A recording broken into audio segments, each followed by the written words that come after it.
This video is long overdue but better late than never. A major vulnerability in React server components was recently exposed and it's the worst kind, called React2Shell. It's got a severity score of 10, the highest possible. Got an email from Vercel security team warning me to update Next.js immediately and they've blocked all deployments. People are starting to get hacked left and right, like this Reddit user case whose server got hacked and someone used it to mine crypto. So before we even start, check if we are using any of the following versions of React 19 Next.js. We'll link all the detailed links in the description.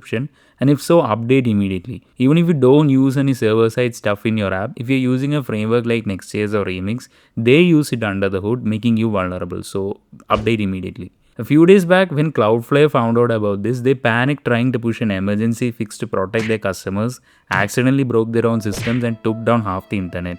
That's how serious it is. It's a remote code execution vulnerability, which basically means an attacker can take full control of your server, your network and everything else. And shout out to Lashley and Davidson for reporting this, and React and Vercel team patched it. I took a look at the patch PR they used to fix it and it's pretty basic. It's just an additional hasOwnProperty check. And in the PR, one of the OG React engineer literally says, these hasOwnProperty checks were the ones they were missing. Without it, you can drill into objects not created by the parser. And if you don't know, hasOwnProperty lets you check if a given property belongs to the object itself and is not inherited or part of the prototype chain. A long story short, we have this new feature in React called server functions, which lets you run a function that sits on your server right inside your React component, kind of like an RPC pattern. Now, since it's on the server, it needs to be done in an asynchronous way, and in JavaScript we use promises. But we can't use JSON because JSON won't let us encode promises. So React uses its own custom-made protocol called Flight Protocol. The server exposes an internal endpoint that listens for this flight protocol request, and client sends a payload and React on server deserializes it and runs the correct function. The mistake made was assuming only React will ever send this format, no one else will. Turns out, if you send a post request to that endpoint, shape the payload exactly like React's own internal data, React will trust it. This is one such simplified payload for a demo. In JavaScript, for you to get arbitrary function execution, you have two ways. One is via eval function and the second is via new function constructor. And this payload uses the second one. See here, we have two keys representing two chunks. And server gets this payload, it goes to 1 and sees